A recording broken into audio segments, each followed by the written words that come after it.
Olá, está no ar o Miscelânea. Sabe qual é o tema do programa de hoje? O seu sorriso. Falaremos sobre a odontologia estética e a saúde bucal. Temos também os quadros Receitas do Chefe e o Dicas de Moda. Fique com a gente.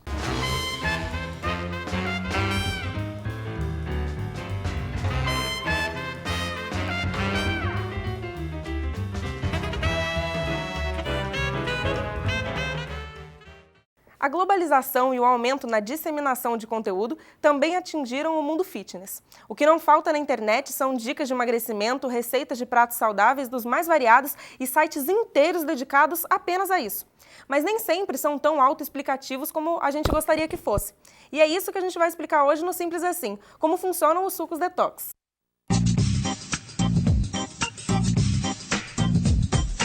O detox, depois de entrar no organismo, é algo ainda um tanto quanto nebuloso. Mas as informações que temos é que por conter componentes antioxidantes, muitas vitaminas, minerais e água, ele age no fígado, dando uma força a mais na hora da eliminação das toxinas produzidas pelo corpo e também as ingeridas. Apesar da falta de comprovações científicas sobre a eficácia da ingestão dos sucos detox, uma dose a mais de turbinadas de vitaminas, fibras e outros nutrientes nunca vai mal, né? O organismo agradece. Simples assim. Legal, Rebeca. E ainda falando sobre bem-estar, eu vou apresentar o tema do programa de hoje. A odontologia estética é uma especialidade que cuida da beleza do seu sorriso. E nós recebemos aqui a professora do curso de odontologia, Ilene Cristine. Tudo bem, professora? Tudo Seja bom. bem-vinda. Muito obrigada, boa tarde, prazer estar aqui. Professora, como que nós podemos melhorar o nosso sorriso com a odontologia estética? Bom, existem várias técnicas, para realizar esses procedimentos, para melhorar nosso sorriso. Existem agora as lentes de contato, existem as facetas, os laminados, existem as próteses, além das restaurações estéticas, que são as restaurações que o próprio dentista faz no seu próprio consultório diretamente, sem a utilização do protético. Professora, como é que funcionam essas lentes de contato? Essas lentes de contato, assim, tudo depende da indicação, Ela é uma espessura finíssima de porcelana, uma faceta, de porcelana, uma espessura bem fina. Então, assim, o que vai diferir entre faceta, laminado e lente de contato é essa espessura. Sim. Então, a lente de contato, ela é entre 0,2 e 0,3 milímetros de espessura, então ela é bem fina mesmo. E vai depender também do desgaste da estrutura dental. Então, as lentes de contato é quando há uma deformidade, por exemplo, na estrutura do dente, para fechamentos de diastemas. Sim. As outras, que são com espessuras um pouquinho maiores, com relação à coloração, manchamento. Então, quanto mais manchado, mais desgaste tem que ser realizado, maior é a espessura. Aí muda a técnica, do procedimento. E todas as pessoas podem se submeter a esse tratamento? Tem algum tipo de restrição, sensibilidade? A sensibilidade vai depender do desgaste, Quanto mais desgaste tem, mais sensibilidade a pessoa vai ter.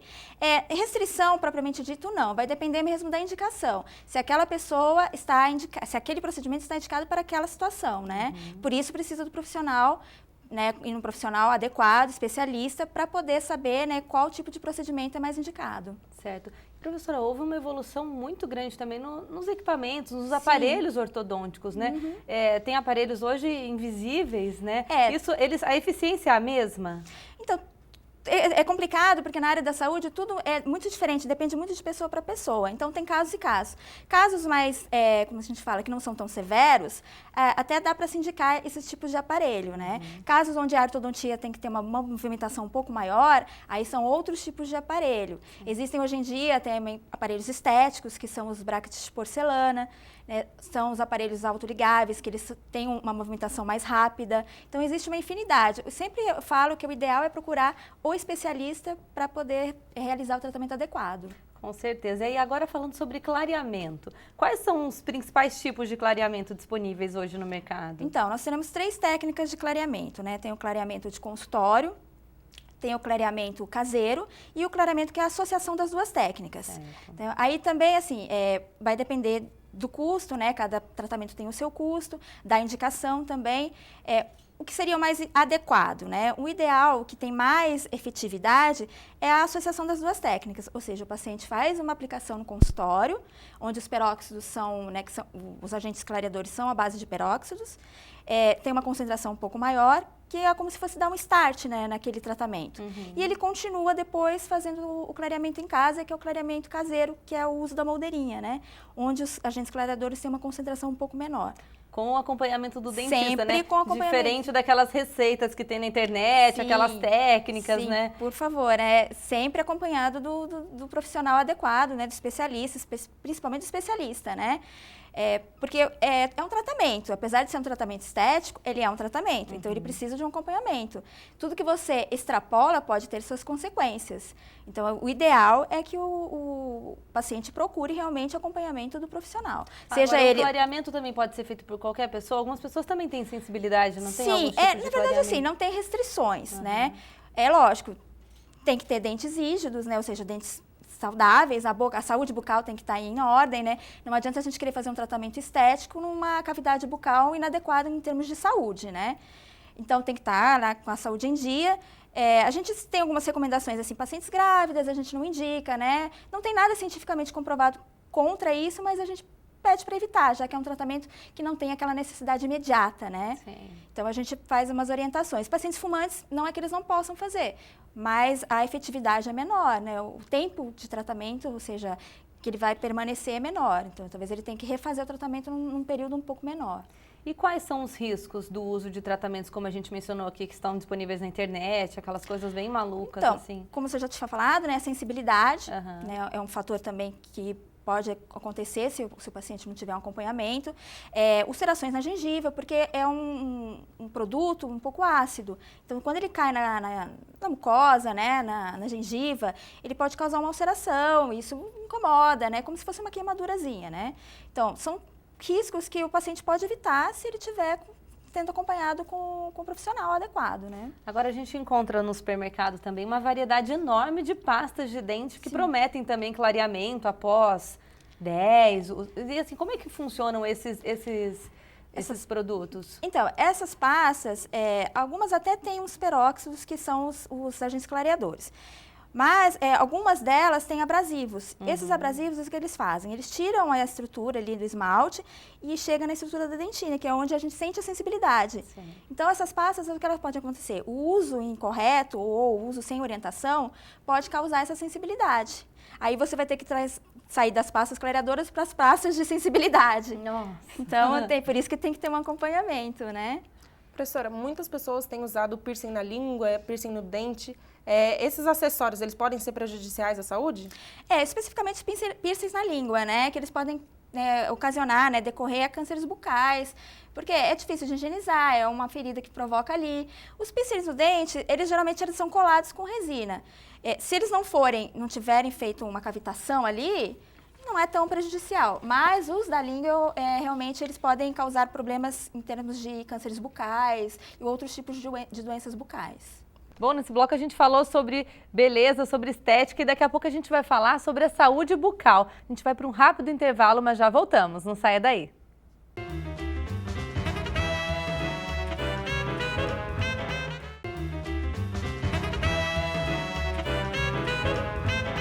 O Miscelânea já está de volta e estamos naquele momento saboroso do programa. Vamos saber o que o nosso chefe de hoje, o Ikizak, preparou pra gente.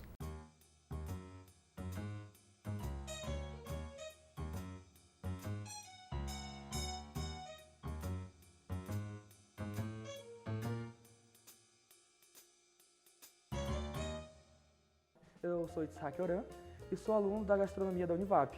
Irei fazer uma torta de chocolate recheado com trufas.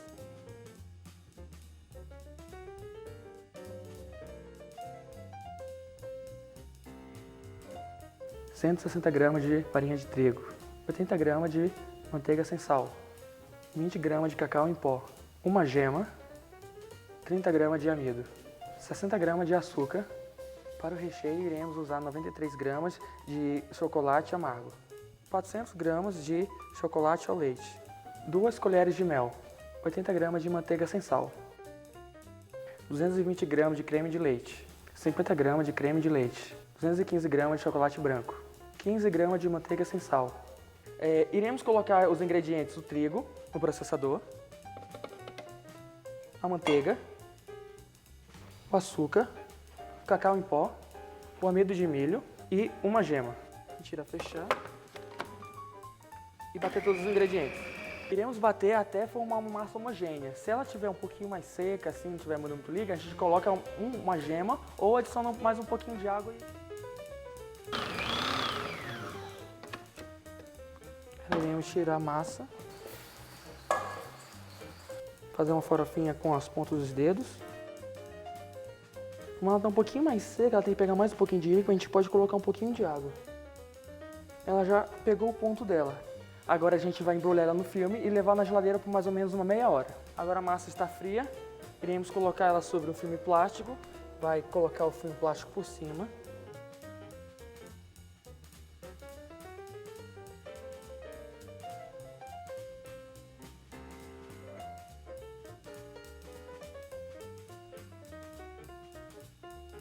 Agora que nossa massa ficou pronta, a gente vai colocar para assar mais ou menos uns 20 minutos a 180 graus.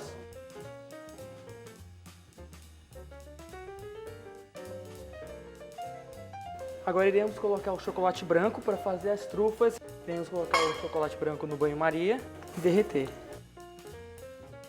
E a gente agora vai fazer banho-maria invertido, ou seja, colocar ele em água gelada para baixar a temperatura do chocolate. Tem que ficar mais ou menos os 29 graus, temperatura ambiente. Não pode deixar endurecer muito, isso se chama temperagem. Agora a gente vai colocar a manteiga derretida e fria, o chocolate e o creme de leite.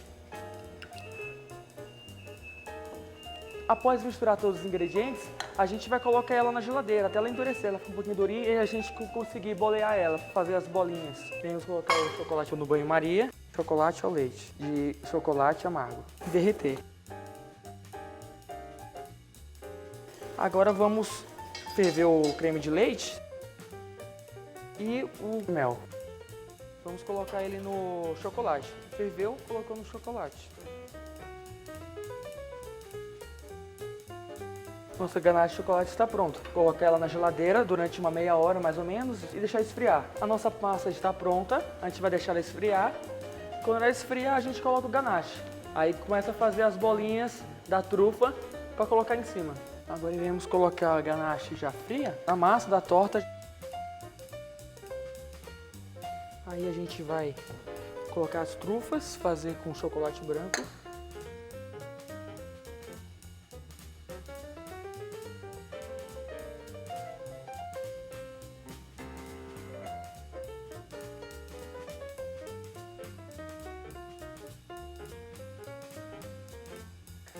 A nossa torta de chocolate com trufas está pronta. O Receitas do Chefe fica por aqui. Até mais!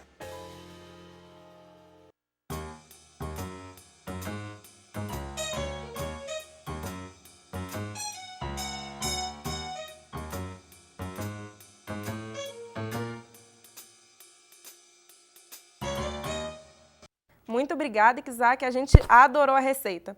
E a professora Ilene continua aqui com a gente e vai falar agora sobre saúde bucal, no Tira Dúvidas.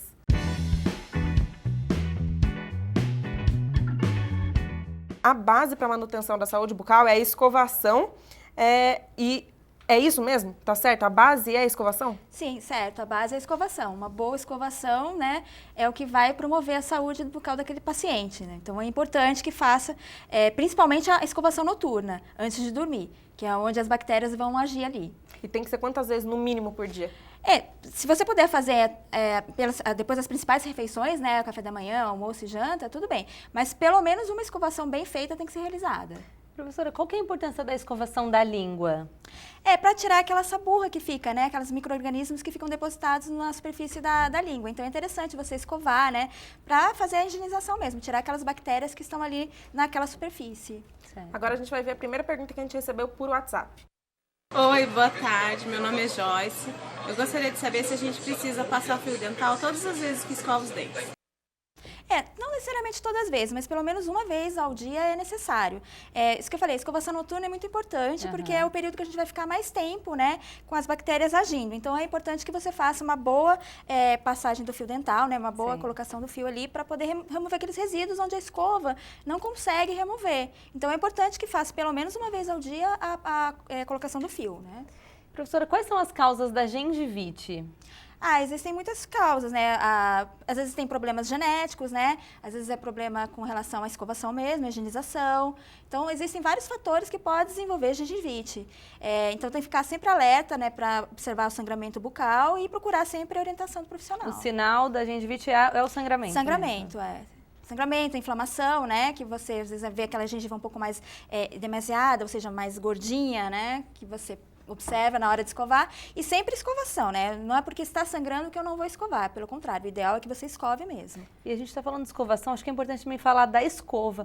Como escolher a escova correta? Tem algumas que têm as cerdas maiores, que são macias, tem muitos tipos, né, também. O ideal é que pode ser uma escova simples, desde que ela seja extra macia ou macia, né? Sim. Principalmente extra macia.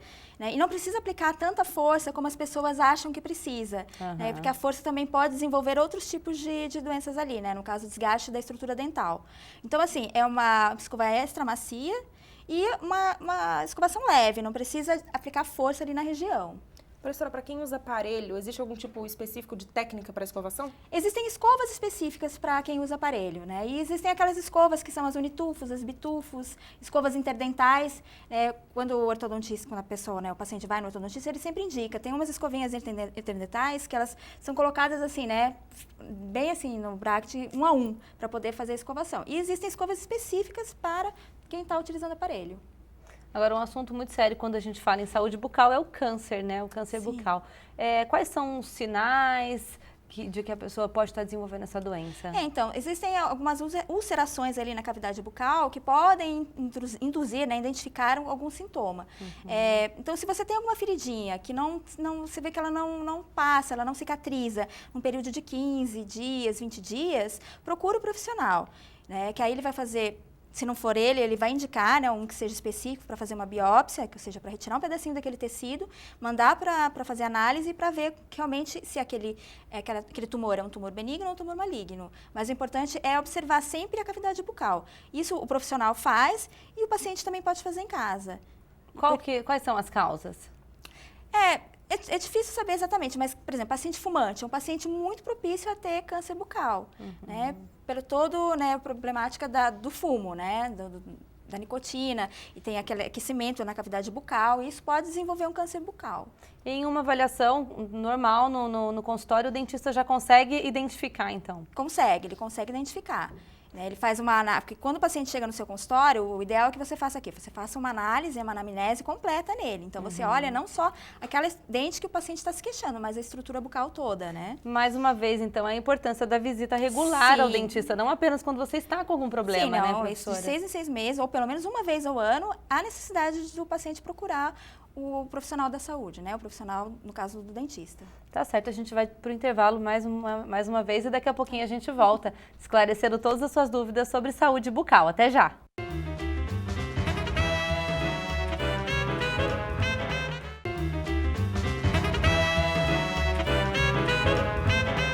Olá, já estamos de volta e hoje estamos falando sobre o nosso cartão de visita, o nosso sorriso. Você se preocupa com a saúde da sua boca? Fique com a gente que ainda tem muita informação. Mas agora a gente vai falar sobre outro aspecto da beleza, os cortes de cabelo.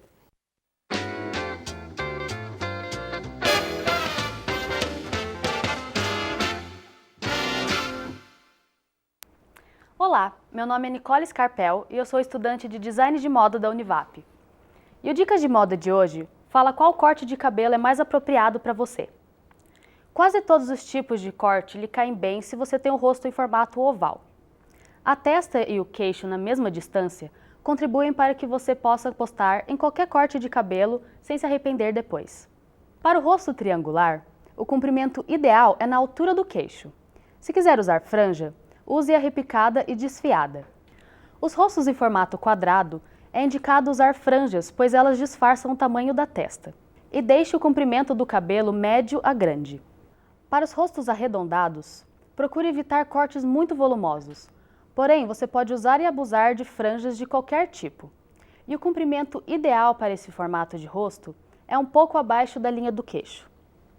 E essas foram as dicas de hoje. Espero que vocês tenham gostado. Fique ligado na programação da TV Univap para mais informações. Até mais!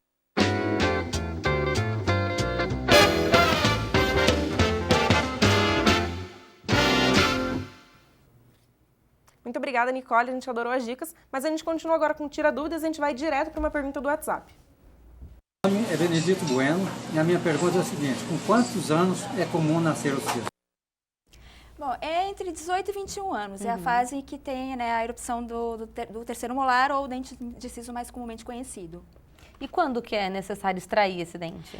Na verdade, assim, às vezes nem tem tanta necessidade de extrair, assim, quando a cárie, né, o aparecimento de lesão cariosa naquela estrutura, quando, por exemplo, assim, tá incomodando ou tá inflamando, ou você tirou um dente do siso superior e aí não tem função com, né, o superior com o inferior, Sim. né? Aí você sempre propõe para tirar.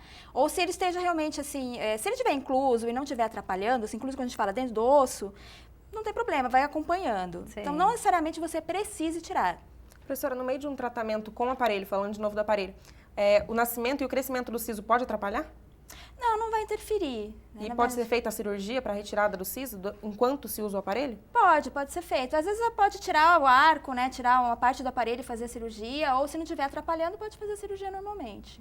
Agora, por que algumas pessoas têm e outras não esse dente? Aí vai uma participação genética, né? Tem pessoas que na genética às vezes não tem um premolar, às vezes não tem algum outro tipo de dente, ou ainda tem um dente descido, não tem nenhuma, né, naquele dente, por exemplo. Aí vai uma questão genética mesmo, não tem como a gente saber.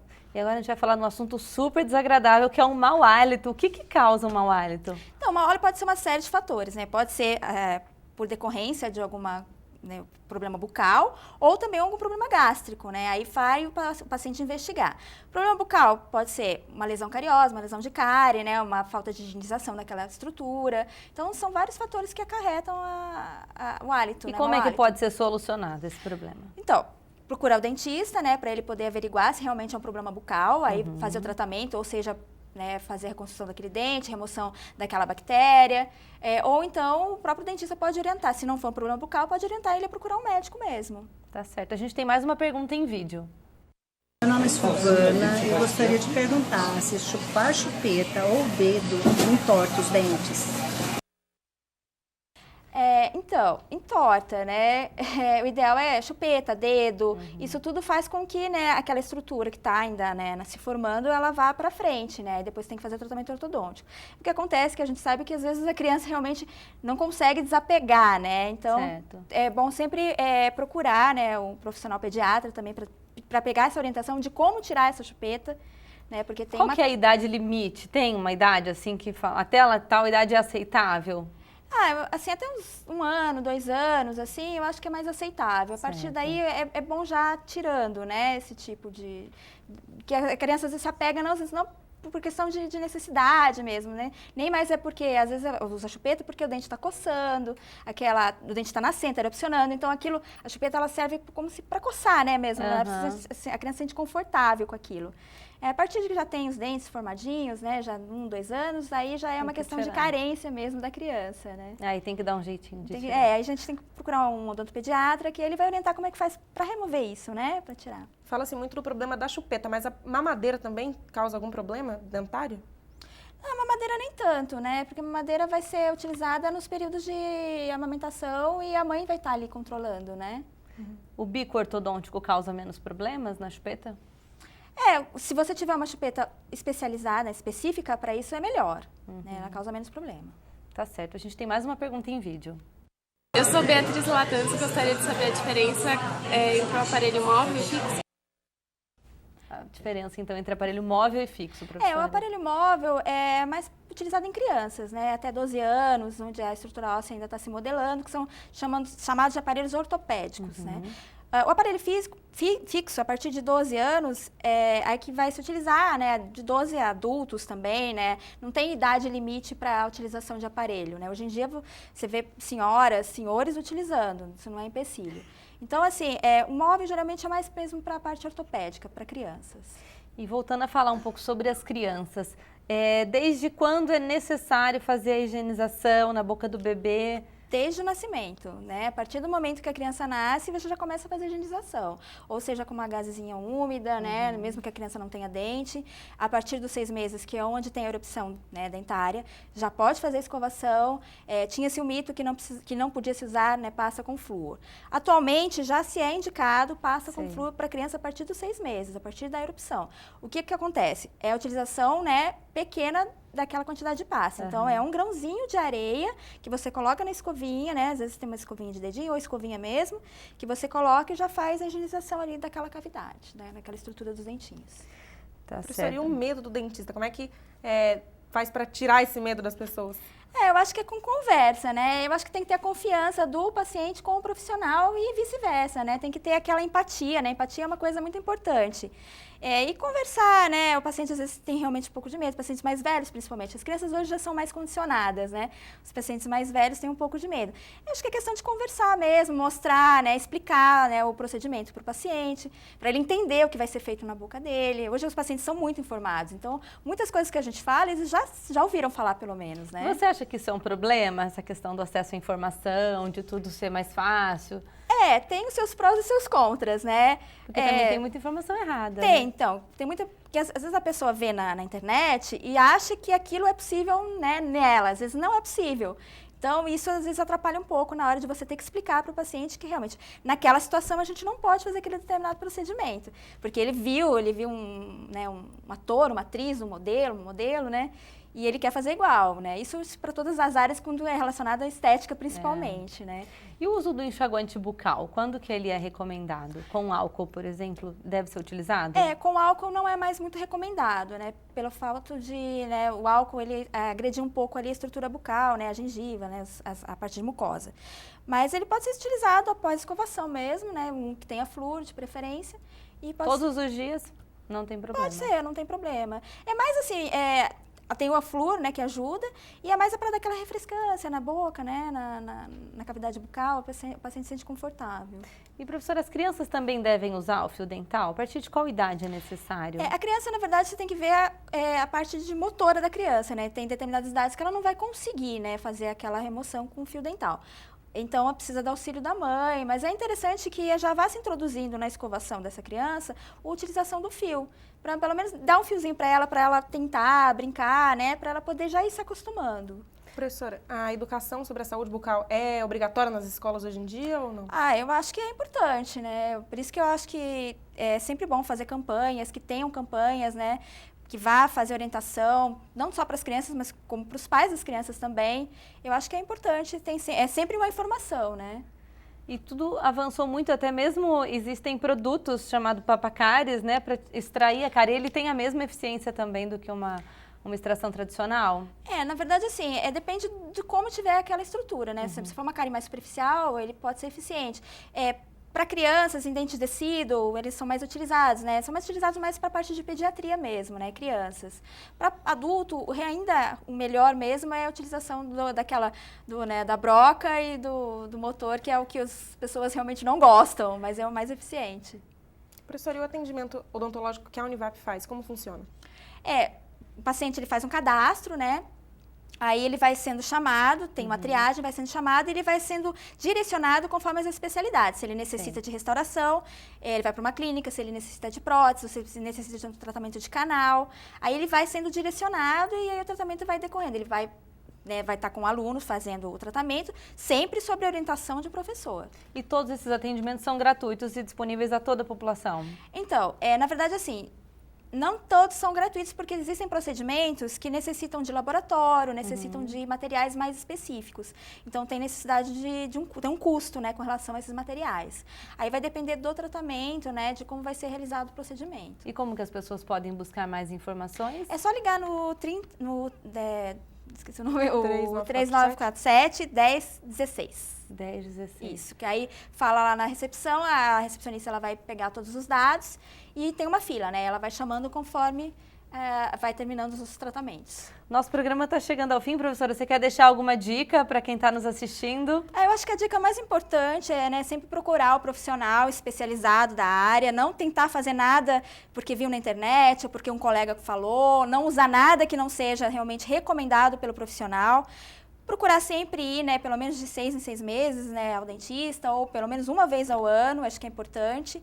E é isso, né, escovação, higienização, né, para poder manter os dentes saudáveis. Professora, muito obrigada pela sua participação e por tantos esclarecimentos aí.